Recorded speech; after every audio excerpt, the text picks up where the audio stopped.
Hello, Pack. There is a cemetery at the edge of Ironhold's eastern courtyard, tucked between the outer wall and the old armory, where 11 graves sit in 2 rows. Each one is marked, each one is tended. Fresh-cut stone, names carved deep, flowers left in iron cups that someone fills and someone empties on a regular schedule. The 12th plot is bare earth. No marker, no cup, no name. Sable had been at Ironhold for 3 days before she noticed it.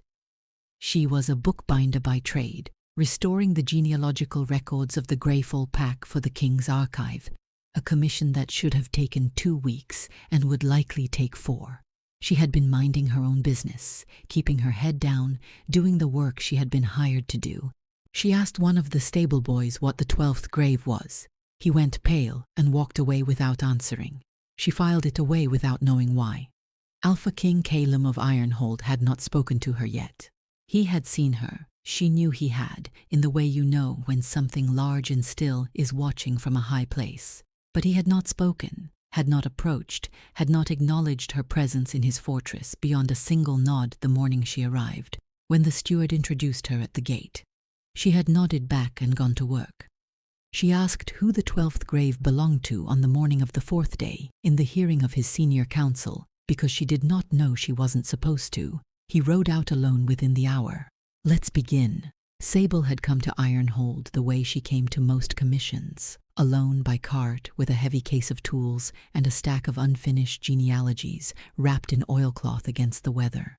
The road through the Iron Hills was not kind in late autumn. It was the kind of road that tested whether a person had made sensible choices about their footwear and their patience, and Sable had done well on both counts.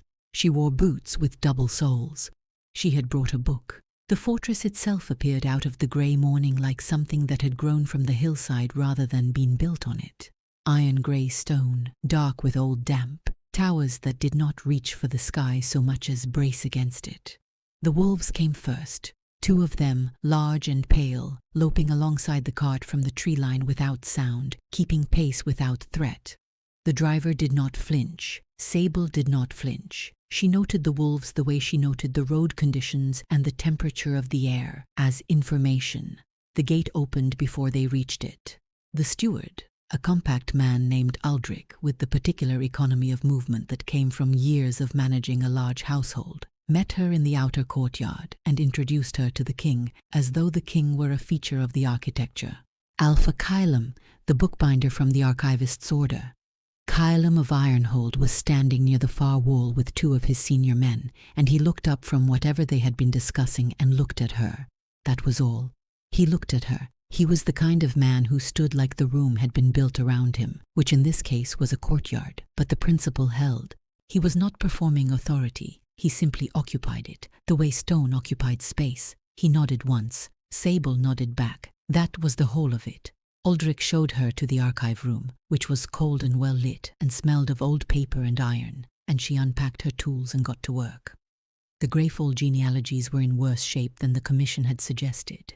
The older volumes had been stored improperly, moisture damage along the spines, some pages fused at the edges, ink that had run in places and left whole decades of lineage illegible. She had seen worse. She had also been paid less for worse, and she made a note to revise her estimate upward before the first week was out. She worked until the light changed and then stopped, because working in bad light was how you made mistakes you couldn't undo. The fortress had a rhythm to it. She learned it the way she learned the rhythm of any place she stayed, not by asking, but by paying attention. Meals at set hours, the guard rotation on a 4-hour cycle, the wolves that moved through the inner courtyard in the early morning, loose and unhurried, belonging to the place in a way that the human staff did not quite achieve. The king's schedule was visible in the structure of everything around it. He was up before the household, he was the last to retire, and the fortress oriented toward him the way a compass needle oriented toward north. She did not find this interesting exactly. She found it notable. On the 2nd day, she found the cemetery. She had been looking for the east-facing window the steward had mentioned, the one that gave onto the old courtyard, where the light was better in the afternoon. She had taken a wrong turn through a low-ceilinged passage and come out through a door she hadn't expected into a narrow strip of ground between the outer wall and the armory building, and there they were, 11 graves in 2 neat rows, iron cups, some with dried flowers, some recently replaced, stone markers with names and dates carved in a plain hand, no flourishes, the kind of lettering that said the person doing the carving had been thinking about what they were writing rather than how it looked. She read them because she was a bookbinder and she read things, 11 names, the dates spanned 30 years. The most recent was 3 years ago, and then the 12th plot, bare earth, no marker, no cup, raked clean the way you rake earth when you are keeping it ready. She stood there for a moment. Then she went and found the stable boy, a young man of perhaps 14, who had been helpful with directions the day before, and asked him what the 12th grave was. He went pale in a way that had nothing to do with the cold and walked away without answering. She filed it away. She went back to the archive room and worked until dinner. The great hall at mealtimes was the kind of controlled noise that came from a large household that had been together long enough to have its own register. Not loud, not quiet. A particular hum, conversations layered over each other, the sound of people who knew each other's business and had stopped pretending otherwise. Sable sat at the lower end of the long table, where the staff and visiting workers ate, and listened to the texture of it without trying to pass individual threads. Kylam sat at the high table. She was aware of this the way she was aware of the fire in the great hearth, as a constant, a source of warmth and light and potential danger, present in her peripheral vision without requiring her direct attention. On the 3rd day, she found him in the archive room. She had not expected him. The door was open. She had left it open because she preferred the air moving, and she was in the middle of a delicate operation involving a fused page and a very thin blade, and she heard him come in, the way she heard everything in a room she was working in, as a change in the air. She did not look up. "The Greyfall records," he said, not a question. "Yes. How long?" "Another 10 days for the first volume, longer for the second. The moisture damage is significant." A pause. She heard him move to the shelves, heard him look at the volumes she had not yet started. Aldric said 2 weeks. Aldric was optimistic. She still had not looked up. The blade required her attention. "I'll give you a written estimate before the end of the week. The commission price will need to reflect the actual scope." Another pause. This one had a different quality to it. "You're not concerned about telling me that." "I'm concerned about the page I'm currently separating," she said. "If I rush it, you lose 40 years of Greyfall lineage. You can be annoyed about the price after." She felt rather than heard him go still. It was the kind of stillness that in another man might have been a prelude to anger. In him, she was beginning to understand it was something else. She filed that away too. "Fair enough," he said, and left. She looked up at the empty doorway. She went back to the page. On the 4th morning, the senior counsel met in the hall adjacent to the archive room, and Sable passed through it on her way to retrieve a volume she had left with the steward for safekeeping. The council was in session, 6 men and 2 women around the long table, maps and documents spread between them, Kylam at the head. She was not trying to attend the meeting. She was walking through a room that happened to contain one. She would have made it through without incident, except that she passed the window that looked out over the eastern courtyard, and she could see the cemetery from it, and the 12th bare plot, and the question that had been sitting in the back of her mind since the stable boy went pale, surfaced without her permission. She stopped. She looked at the window. She looked at the council table. She looked at Kylam, who was watching her with the same quality of attention he had given her in the archive room.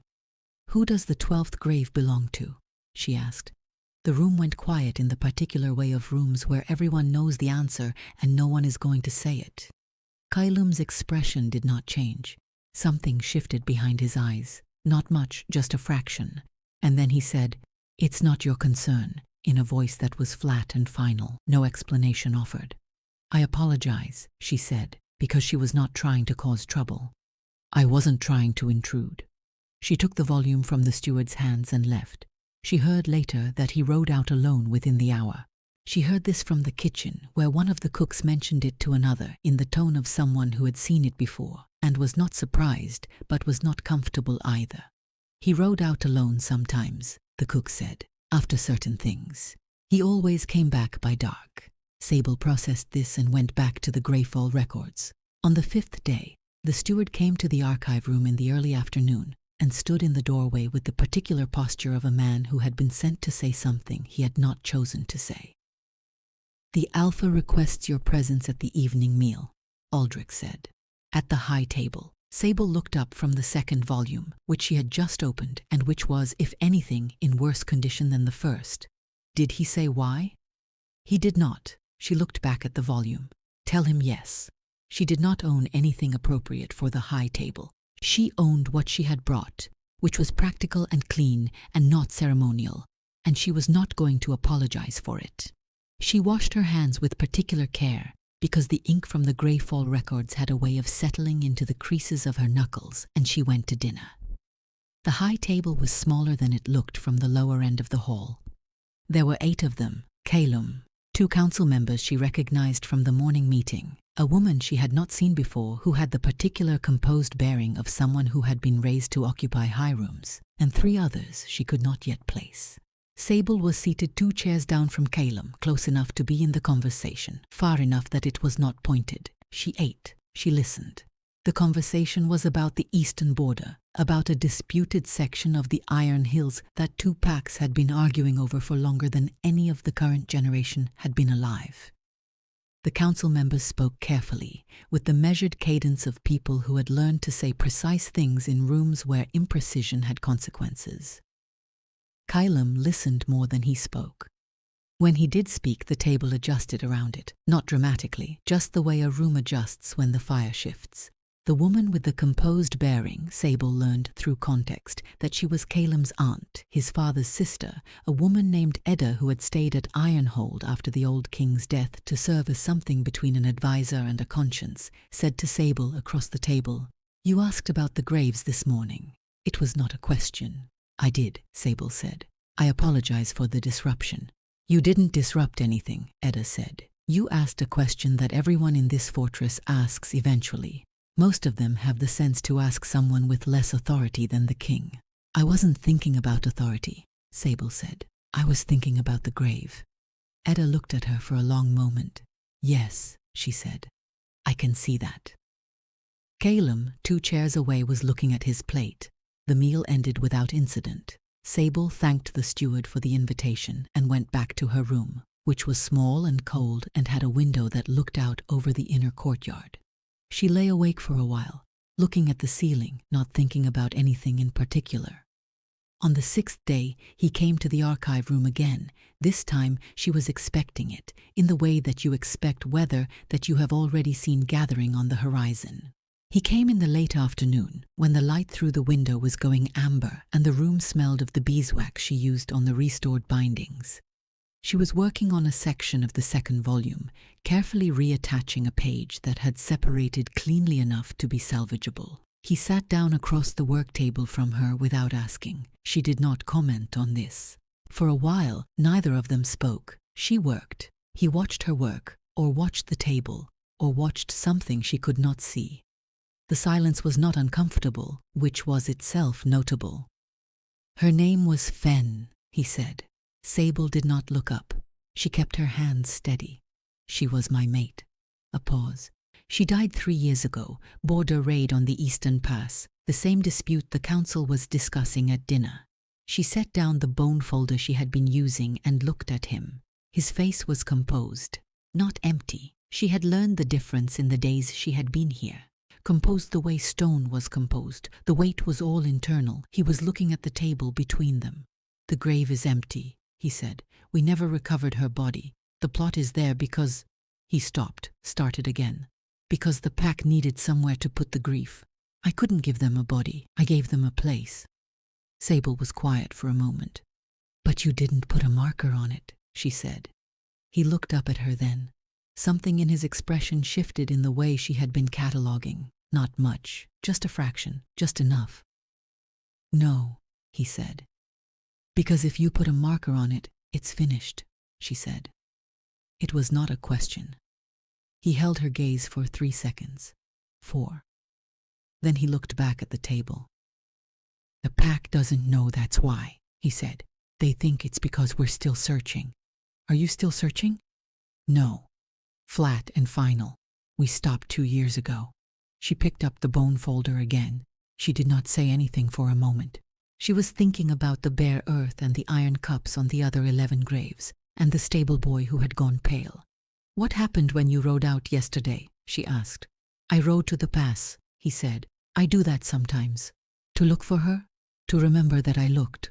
He paused. "There's a difference." She thought about that. "Yes," she said, "there is." He stood up. He was going to leave. She could feel the decision in the shift of his weight. Then he stopped.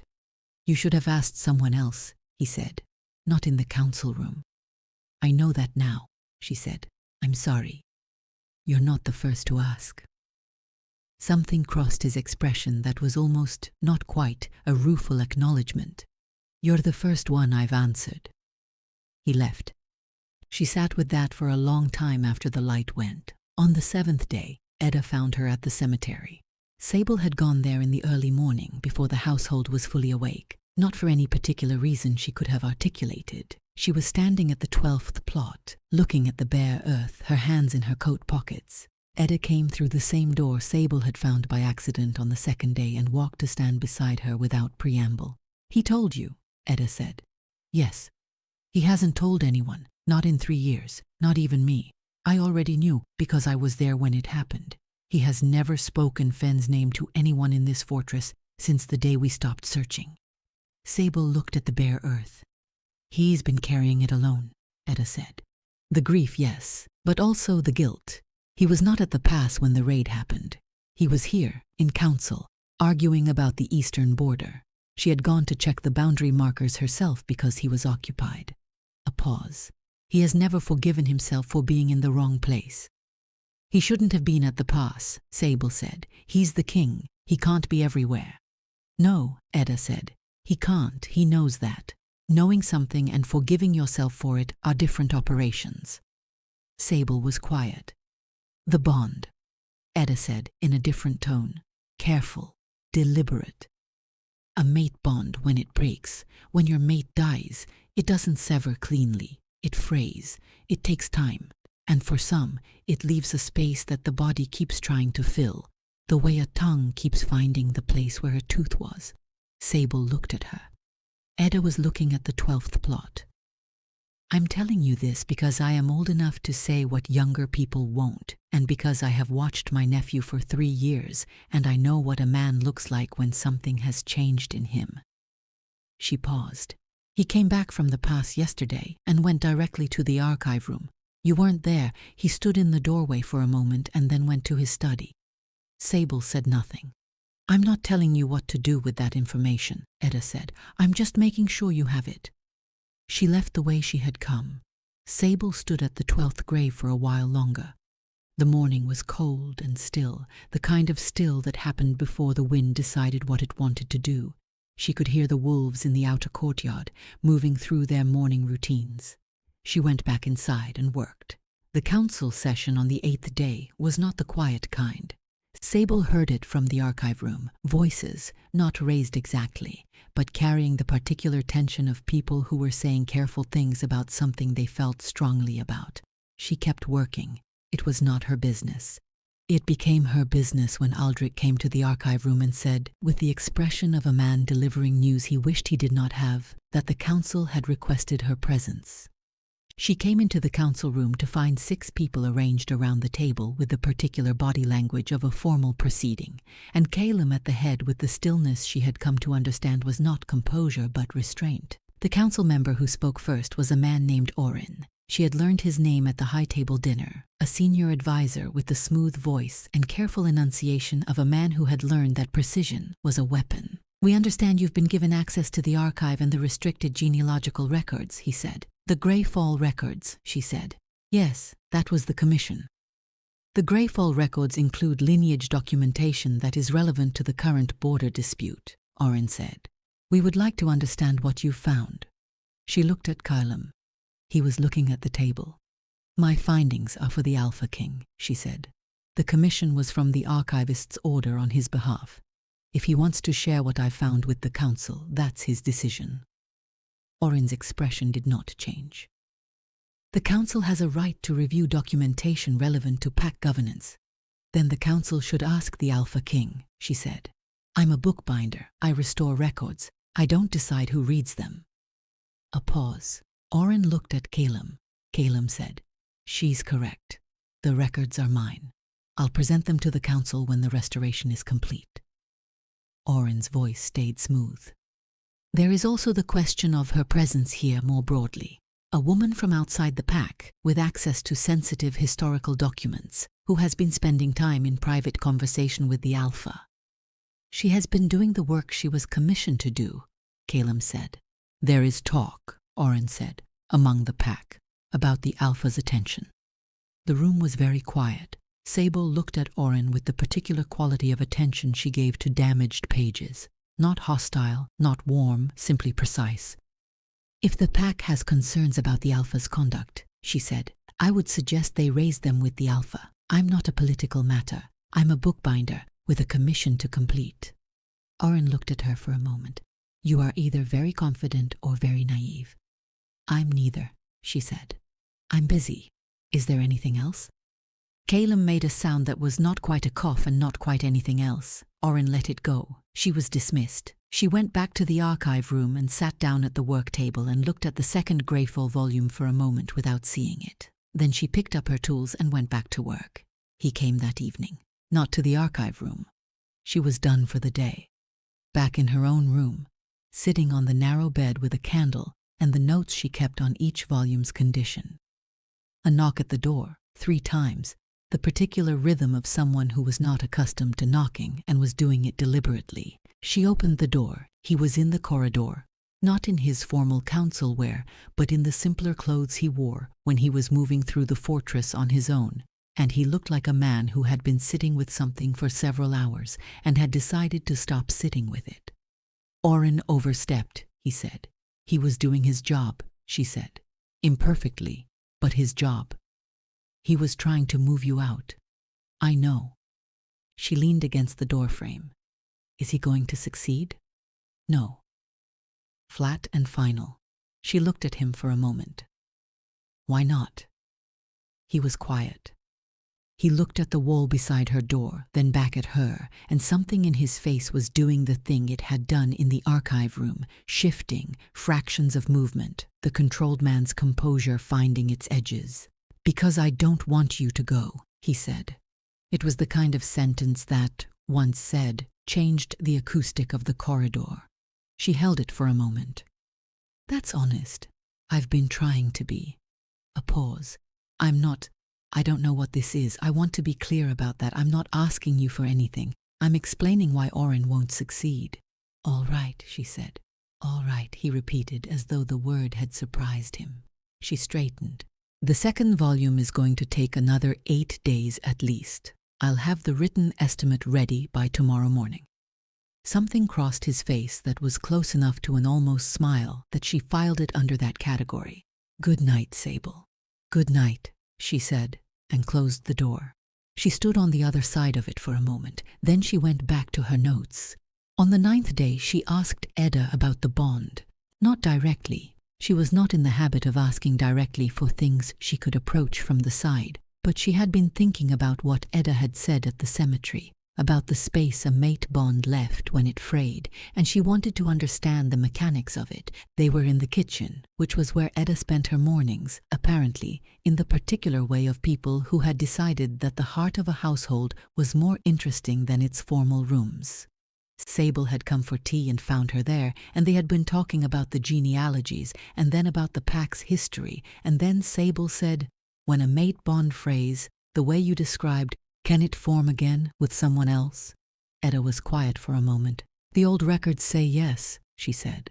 "A frayed bond is not a severed one. It leaves the bond sense intact. The capacity to recognize a mate is still there." She paused. "But the person carrying it often doesn't know. They've been living with the absence for so long that they've stopped expecting the presence. So they might not recognize it," Sable said. "They might not let themselves recognize it," Edda said. "Those are different things." Sable drank her tea. "The pack would know before he did," Edda said carefully. "The bond sense is communal in some ways. A new bond forming around the Alpha would ripple outward. People would feel it before he named it." Sable set down her cup. She thought about the stable boy going pale. She thought about the wolves that had loped alongside her cart on the road from the Iron Hills. She thought about the courtyard when she had arrived, the wolves that had already been waiting at the gate. "How long have you known?" she asked. Edda looked at her with the expression of a woman who had been waiting for this question for 9 days. "Since you came through the gate," she said. "The wolves went still before the cart stopped. That doesn't happen." Sable looked at her hands. "He doesn't know," Edda said. "Or he knows and won't name it. With Calum, those are also different things. What would happen if he named it? The bond would formalize. The pack would recognize it publicly. There is a ceremony." Edda paused. "But the naming has to be his. You can't name it for him, and he won't name it until he's decided that naming it isn't a betrayal of Fen." Sable was quiet for a long time. "Is it?" she asked. "A betrayal?" "No," Edda said, "but he has to arrive at that himself." On the 10th day she went to the cemetery again, and this time he was already there. He was standing at the 12th plot, not doing anything, just standing. She came through the door and stopped when she saw him, and he turned and looked at her, and neither of them said anything for a moment. She walked to stand beside him, not close, just near. "I've been thinking about what to put on the marker," he said. "If I were going to put one, what have you been thinking? Her name, the dates." He paused. "And something she used to say. She had a way of... She used to say that the border was only a line on a map, that the land on either side was the same land. She said it every time the council argued about the Eastern Pass." A pause that had weight in it. "She was right.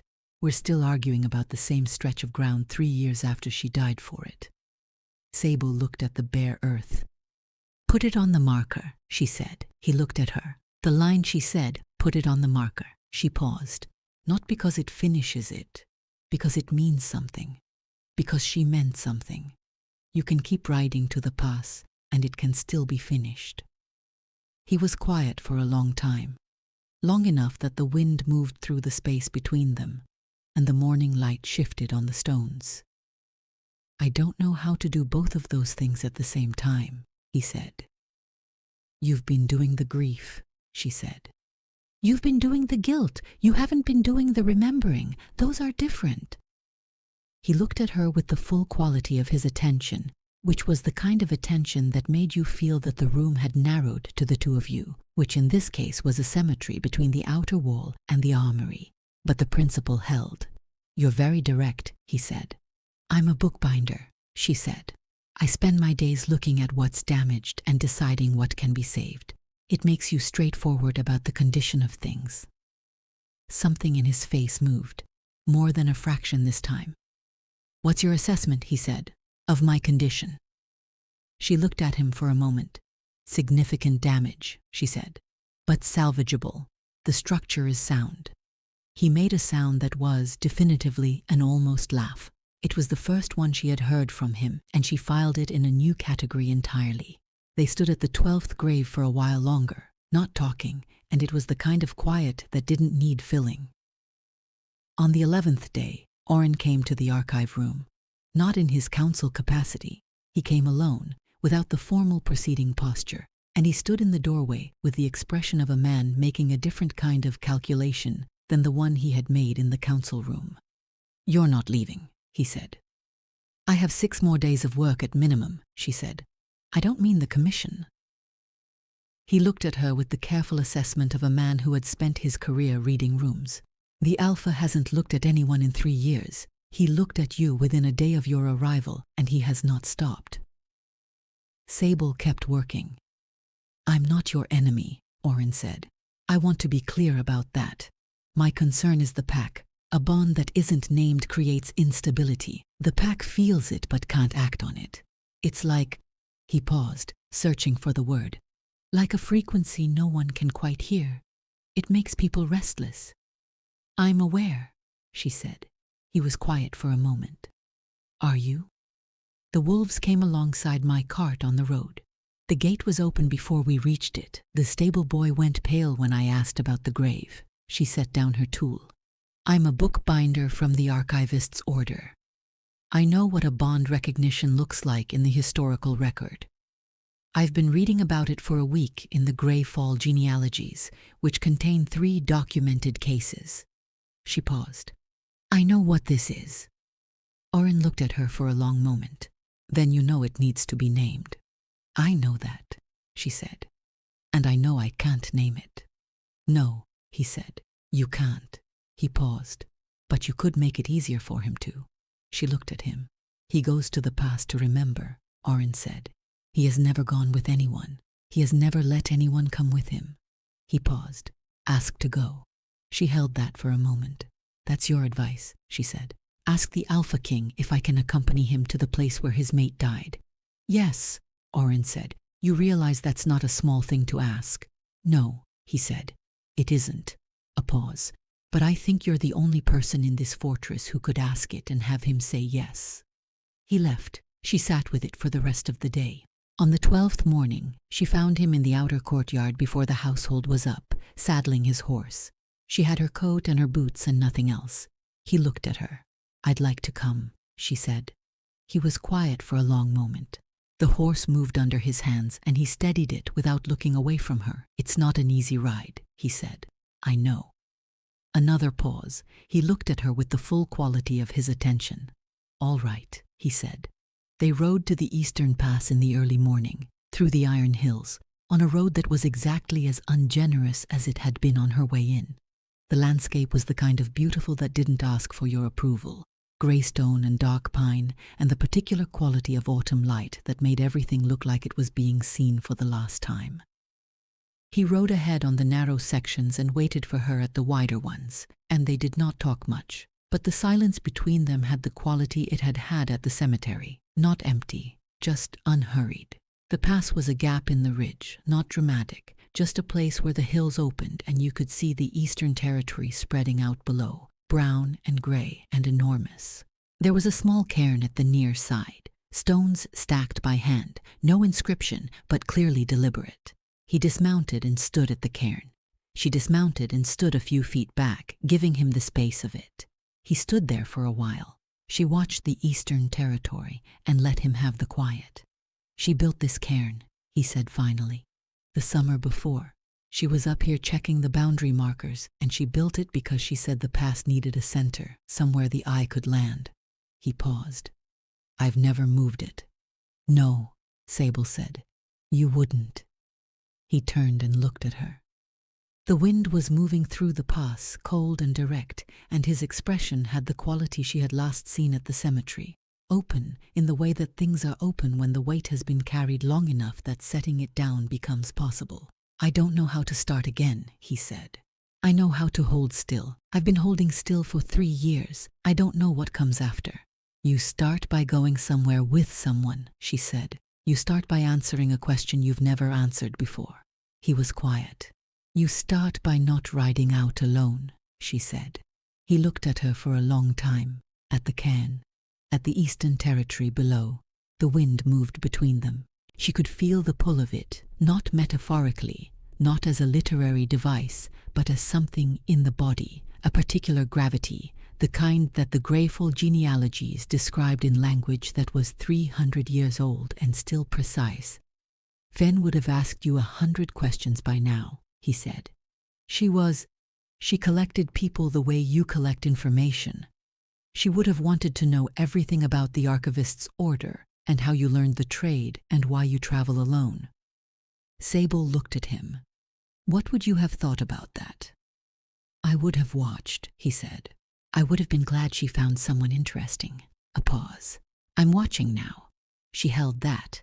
She sounds like she was remarkable, Sable said. She was. He said it without the quality of grief she had expected. Not without grief, but with the particular steadiness of someone who had arrived at the other side of something. She would have told me to stop riding to the pass alone. She would have told me to put the marker on the grave and stop treating the bare earth like a vigil. He paused. She would have told me to name the thing I'm not naming. Sable was very still. I can feel it, he said. I want to be honest with you about that. I have been able to feel it since you came through the gate. I told myself it was something else. I told myself it was the disruption of having someone new in the archive room, someone who asked questions without calculating the cost first. He stopped. I knew what it was. Yes, she said. I don't know what you feel, he said. I'm not asking you to tell me. I'm telling you what I know so that you have the information and can decide what to do with it. She looked at the cairn. She looked at the Eastern Territory. She looked at him.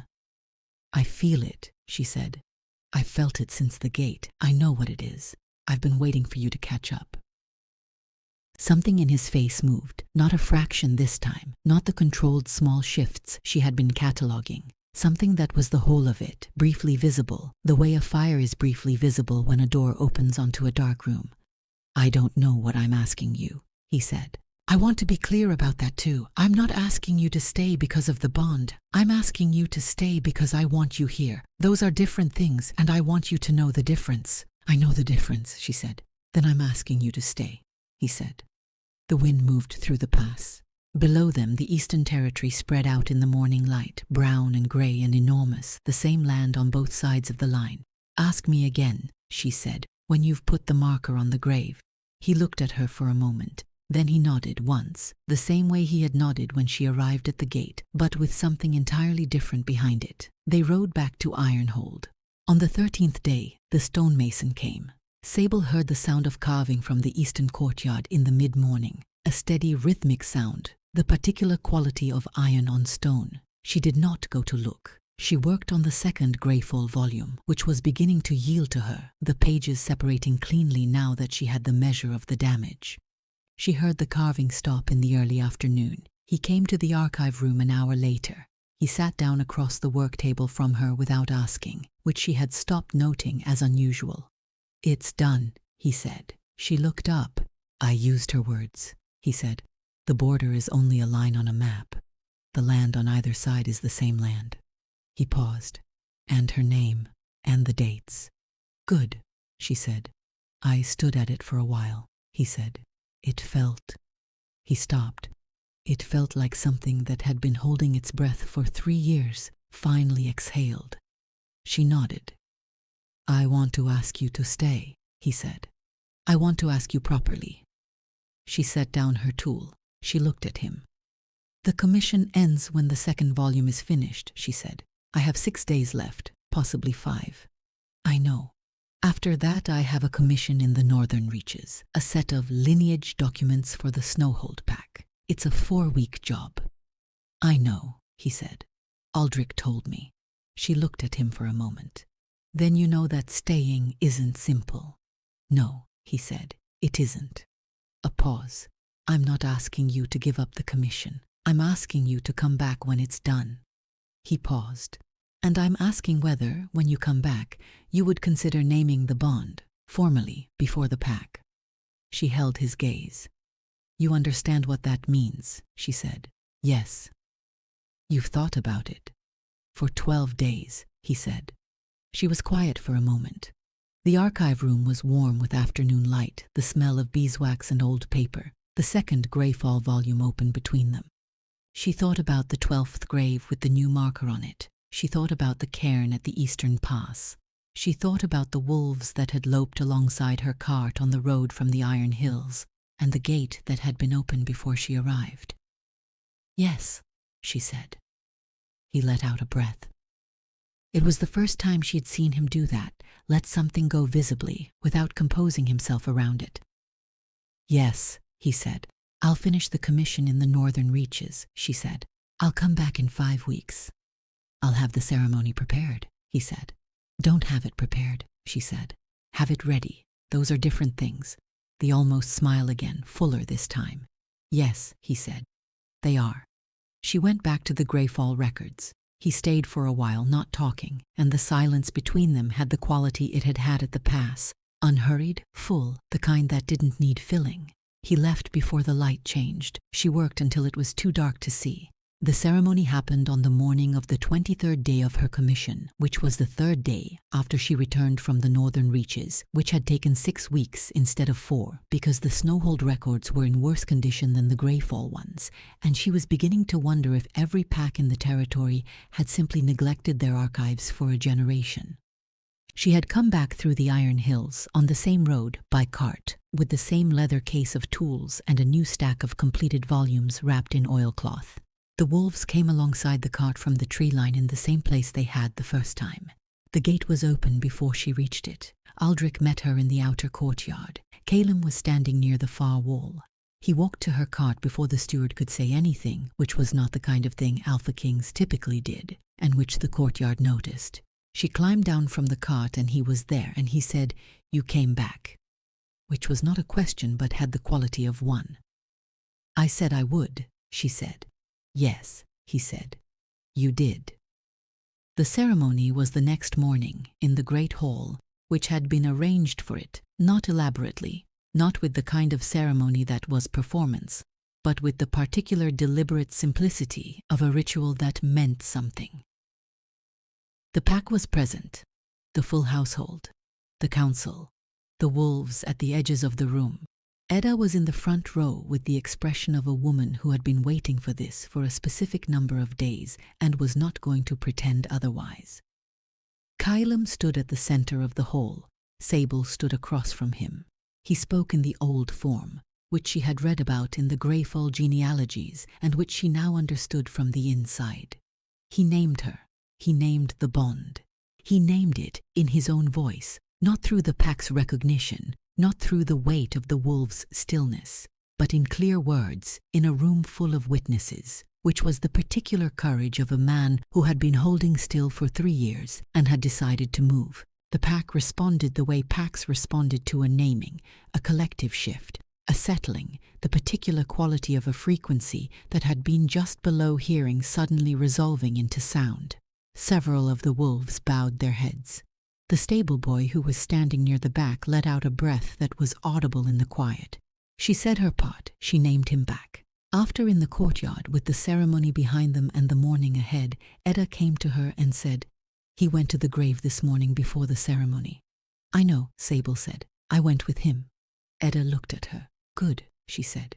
The grave had the marker on it now, Fenn's name, the dates, the line about the border. The iron cup had a spray of late autumn flowers in it, the kind that grew at the edge of the iron hills, small and persistent. Sable had not put them there. She thought it was probably Edda, but she did not ask. They had stood at the grave together in the early morning, before the household was awake, and Calum had been quiet for a long time, and she had stood near him and let him have it, and eventually he had said, "She would have liked you," and Sable had said, "Tell me something she would have said to me." And he had. And they had stood there in the cold morning talking about a woman she had never met, as though she were someone they both knew, which in a way, Sable thought, she was. The afternoon after the ceremony, she went back to the archive room. The second Greyfall volume was finished. The commission was complete. She began a condition report on the third volume, which she had not been contracted to restore, but which was clearly going to fall apart within a decade, if no one attended to it. He came in the late afternoon and found her at the work table with the third volume open in front of her. "The commission is done," he said. "The commission is done," she agreed. "This one isn't under the commission." He sat down across from her. "What's wrong with it?" "The spine is separating. The thread has rotted through in 3 places. The outer boards are delaminating." She turned it carefully so he could see. "If you leave it another 5 years, you'll lose it." He looked at the volume. "How long to fix it?" 3 weeks, possibly 4. He looked at her. "I'll need to revise the commission terms," she said. "The price will reflect the actual scope." "Obviously," he said. She looked up at him. He was looking at her with the full quality of his attention, and there was nothing suppressed in it now, nothing held at a distance. It was the kind of attention that had stopped being observation and become something else. Recognition, she thought. The thing that had been there since the gate, finally named and settled. "There's also the matter of the 4th volume," she said. "And the 5th. How bad are they?" "I haven't opened them yet." She paused. "I suspect the answer is very." He was quiet for a moment. Then he said, "How long would it take, all of them?" She considered. 6 months, possibly 7. "And after that?" She looked at him. "After that," she said, "I suppose we'd have to find something else that needs fixing." He made the sound that was definitively a laugh. She had a larger sample now, and she was certain. And it was the kind of sound that changed the acoustic of the room in the same way his sentence in the corridor had changed the acoustic of the corridor. Something that, once present, made the absence of it seem strange. "All right," he said. "All right," she said. She went back to the condition report. He stayed, not talking, while the light changed and the fire in the archive room burned low and the fortress settled around them into its evening rhythm. She rebuilt the fire once, without comment, and he watched her do it, and neither of them said anything about it. The wolves moved through the inner courtyard outside the window, unhurried, belonging to the place. She filed that away. She kept it. "Pack, I want to ask you something." Calum rode to that pass alone for 3 years. He carried the grief and the guilt and the unnamed bond all at once, and he held still because holding still was the only thing he knew how to do. And then a bookbinder from the archivist's order asked a question in the wrong room at the wrong time, and he answered it, and then he answered another one, and then he rode to the pass with someone beside him for the first time. "Here is what I want to know. Was the hardest moment the naming, saying her name out loud in the ceremony? Or was it the morning he asked her to come to the pass? Because I think those are 2 different kinds of courage. One is public, one is private, and I'm not sure which costs more. Tell me in the comments. And if you know someone who needs a slow burn story about a man who finally stops riding out alone, share this with them. That's the kind of gift that doesn't need wrapping. I'll see you in the next one.